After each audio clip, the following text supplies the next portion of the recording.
বন্ধুরা, সবাইকে good morning.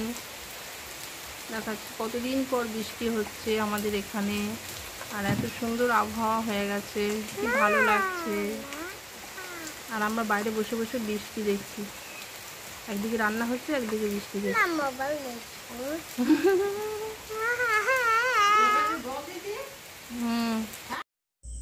Hello বন্ধুরা, সবাইকে গুড মর্নিং, শুভ সকাল। কেমন আছো তোমরা? আশা করছি সবাই খুব ভালো আর সুস্থ আছো। তোমাদের ভালোবাসায় আমরাও সবাই খুব ভালো আছি। তো দেখো বন্ধুরা, আজ হচ্ছে রবিবার। সো সবাইকে হ্যাপি সানডে। রবিবার দিন এইভাবে মানে সকাল সকাল বৃষ্টি সত্যি খুবই ভালো লাগছে, কারণ অনেক দিন বৃষ্টি পড়েনি, একটা ভ্যাপসা গরম রয়েই গেছে। তো আজ একটু বৃষ্টি হাওয়াতে না বেশ একটু ওয়েদারটা ঠান্ডা হয়েছে, একটু চেঞ্জ হয়েছে, যার জন্য কিন্তু ভীষণ সুন্দর লাগছে। তো এইদিকে তো বৃষ্টি চলছে, আর এই দিকে দেখো, এটা হচ্ছে আমাদের আরুষানার প্রজেক্ট স্ক্র্যাপ বুক। তো কাল তো মানে সোমবার, স্কুল খুলে যাচ্ছে কাল থেকে, গ্রীষ্মের ছুটি আজকে পর্যন্তই। তো প্রজেক্ট এখনও পর্যন্ত আমি কমপ্লিট করতে পারিনি। তো সেগুলোই একদম আজকেও মানে ফিনিশিং টাচ চলছে। ফিনিশিং টাচ বলা ভুল, মানে এখনও কিছু কিছু বাকি রয়ে গেছে, সেগুলো মোট কথা আজকে আমাকে কমপ্লিট করতে হবে। কারণ কালকে স্কুল খোলার সাথে সাথে ওদের প্রজেক্টটাও জমা নেবে, আর কালকে যদি না দিই তাহলে আর জমাই নেবে না। তো তার জন্য মানে আমাকে আজকে সব কিছু কমপ্লিট করতে হবে, আর সেই নিয়েই দেখো বন্ধুরা বসে পড়েছি। তবে শুধু এইদিকেই নয়, ওদিকে রান্নাও চলছে। তো এগুলো তো তোমাদের দাদাভাই দেখে না, এই সমস্ত কিছু পড়াশোনা যা কিছু সব কিন্তু আমাকেই দেখতে হয়। তো জানো তো, পড়াশোনার বিষয়ে মায়েদের দায়িত্বটা কিন্তু একটু আলাদা। আর যার এগুলো কাজ সে তো ধরো এগুলো বোঝেই না, তো এগুলো ওর কাজও নয় ধরো, মানে এখন এই বয়সে এরকম ছবি আঁকা, রং করা, এগুলো ওর কাজও নয়। তো যাক, আমি যেমন পেরেছি চেষ্টা করি সবসময় ওকে শেখানোর। তো সেরকমই ওকে মানে দেখো সেইভাবেই করেছি। তো যেমনই হোক, খারাপ হোক ভালো হোক, নিজের হাতে এঁকেছি, চেষ্টা করেছি, এটাই মোট কথা বড় কথা। তো যাক, অনেকটাই হয়ে গেছে। তো বন্ধুরা, ওইদিকে একবার করে রান্না দেখছি, তারপর এদিকে এইগুলো একবার করে ছবি আঁকছি, কালার করছি। তো দেখো, এগুলো সব লেখা হয়নি, তবে হ্যাঁ, আমাদের আরুষনা নিজের হাতে সমস্ত কিছুটা কিন্তু লিখেছে। যেমন ধরো এখানে সান ছবিটা, তো ছবিটার নিচে সান যে লেখাটা, সেটা আমাদের আরুষনাই লিখেছে। তো দেখো, এখনও এখানে অনেক কিছু বাকি আছে, তো সেগুলো আমাকে সমস্ত কিছু সারতে হবে।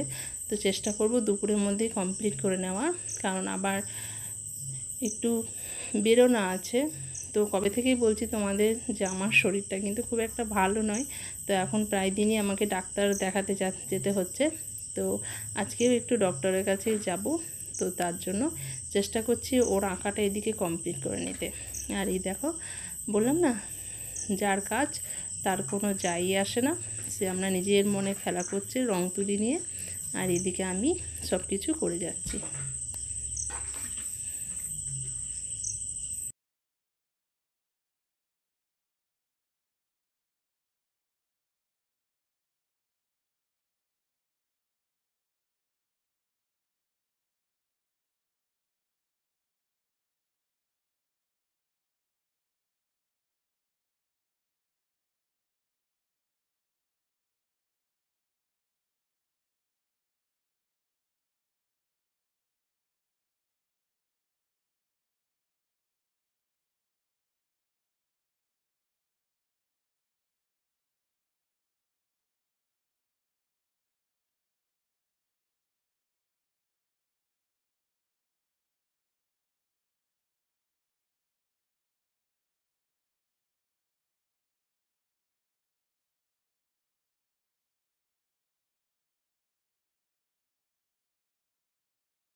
তো এদিকে ভাত আর একটা ভাজা হয়েছে, আর মাছ ভাজা বসিয়েছি।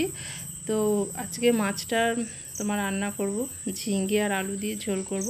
কারণ আমার এই রুই মাছ ঝিঙে আলু দিয়ে ঝোল পাতলা করে খেতে খুবই সুন্দর লাগে। আর গরমের সময়তে তো একটু পাতলা পাতলাই খেতে হয়। তো তার জন্য এখানে ঝিঙে কেটে নিয়েছি, এই যে কতগুলো ঝিঙে কেটেছি, আর কেটেছি তোমার আলু। আর এদিকে বললাম ভাতটা হয়ে গেছে। আর এটা হচ্ছে তোমার চিচিঙ্গা, পাতলা পাতলা করে কেটে সেটাকে ভালো করে তেল দিয়ে দেখো বেশ সুন্দর মুচমুচে করে ভাজা হয়েছে। তো আমাদের বাড়িতে চিচিঙ্গা হলে এইভাবেই রান্না হয়। আর এদিকে কড়াই বসিয়েছি। আমাদের আরুষনা খুব একটা মাছ খেতে চায় না, তো খাওয়ানোর চেষ্টা করছি, এখন অল্প স্বল্প খাচ্ছে। তো ওর জন্য এদিকে ডিমের পোজ হচ্ছে। তো সকালবেলায় ভাবছি ওকে একটু জলখাবারে ভাত খাওয়াবো। তো তার জন্য এখানে ওর জন্য এখন এই জলখাবারের জন্য একটু পটল ভাজা হচ্ছে, আর এদিকে ডিমের পোজ। আর ভাতে আজকে আলু দেওয়া হয়নি, তো এসব ভাজাভুজি দিয়েই খাওয়া হবে। এই দেখো এসব দিয়েই খাওয়া হবে। আর আমিও ঠিক করেছি 10টার সময় একটু খেয়ে নেব। তো মানে কি বলবো, সকালবেলায় আমি একদমই খেতে পারি না, তো তবুও খেতে হবে। তো দেখো এই দেখো আরুষের জন্য নিয়ে নিয়েছি ডিমের পোচ, চিচিঙ্গা ভাজা, পটল ভাজা, আর আমার জন্য নিয়েছি এক ফালি পেঁয়াজ। তো ওকে আগে খাওয়াবো আর তারপর আমি খাবো। তো চলো আগে ওকে খাইয়ে নিই। আর এদিকে মাছের ঝোলটাও বসিয়ে দিলাম। তো বন্ধুরা দেখো দুপুরে আর খাওয়া দাওয়া করিনি, সে সকালে যা খেয়েছি, তারপর একটুখানি রেস্ট করেই বেরিয়ে গেছি। এখন আছি আমরা পান্ডুয়াতে, বললাম ডক্টরের কাছে আসবো, তো সেখানেই এসেছি। তো আমাদের মানে ডক্টর দেখানোর সমস্ত কাজ হয়ে গেছে। আর তোমাদের দাদাভাইও কিছু কাজ নিয়ে এসেছিলো, তো সেগুলো কমপ্লিট করলো। তো আমি সেই কারণেই দাঁড়িয়ে আছি।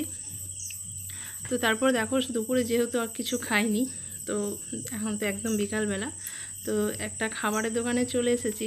আর এই খাবারের দোকানটা না পান্ডুয়ার খুব বেশ বিখ্যাত, মানে অনেক পুরনো নাম করা দোকান, আর খুবই চলতি একটা দোকান, ছোট্ট একটা দোকান। আর এখানে খাবার মানে খুবই সেল হয়, যে কারণে এখানে বাসির কোনো মানে গল্প নেই। তো সেরকমই একটা দোকানে দাঁড়িয়েছি। আর এই দেখো খাবার অর্ডার করলাম। তো আজকে আমাদের আরুষনার সাথে আছে, তো ওর জন্যে বিশেষ করে মানে এখানে আসা, কারণ ও সেই আমার সাথে সকালে যেটুকু ভাত খেয়েছে আর খাওয়া দাওয়া করেনি। তো অনেকটা লং টাইম হয়ে গেছে না খেয়ে আছে, তো এখানে কিছু খাওয়া দাওয়া করব। তো ওকে তো পছন্দ বলতে তোর একটাই চাউমিন, চাউমিন ছাড়া তো আর কিছু খেতে চাইও না। তো ওর জন্য দেখো চাউমিন অর্ডার করেছিলাম, তাও আবার হাফ প্লেট। আর আমার জন্য তোমাদের দাদাভাই বললো যে তুমি একটু চিকেন স্যাটে খেয়ে দেখো, এখানকার চিকেন স্যাটে নাকি খেতে খুব ভালো। তো সেই তোমাদের দাদাভাইয়ের কথা অনুযায়ী ওটাই অর্ডার করলাম। তো খেয়ে দেখলাম হ্যাঁ সত্যি খুবই সুন্দর করেছে। তো এই দেখো ওর খিদে পেয়েছে, ও খেতে লেগেছে।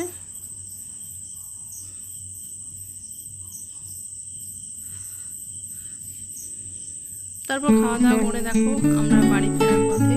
আর এত সুন্দর গ্রাম্য পরিবেশ, এসব দেখতে দেখতে বাড়ি ফিরে গেলাম।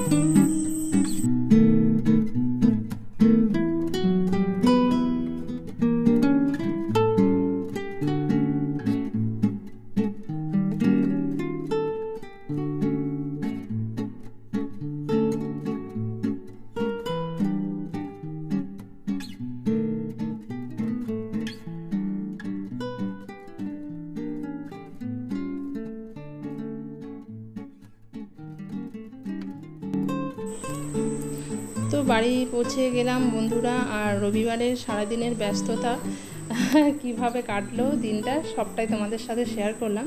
আর সবশেষে চলো প্রজেক্টটা আরেকবার দেখিয়ে দিই যে কি কি করলাম। তো এখানে 1 থেকে 50 মানে 1 থেকে 50 লিখতে দিয়েছিল, ও লিখেছে।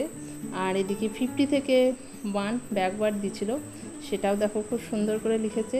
তারপরে ছিল 10 বডি পার্টস, সেটা আমি ছবিগুলো দেখো এঁকে দিয়েছি। আর সেই বডি পার্টসগুলোর নাম আমাদের আরুষনা খুব সুন্দর করে লিখেছে, এই যে। তারপর ছিল দেখো ইন দ্য ক্লাসরুম, তো ক্লাসরুমে এই ছবিগুলোও আমি এঁকে দিয়েছি,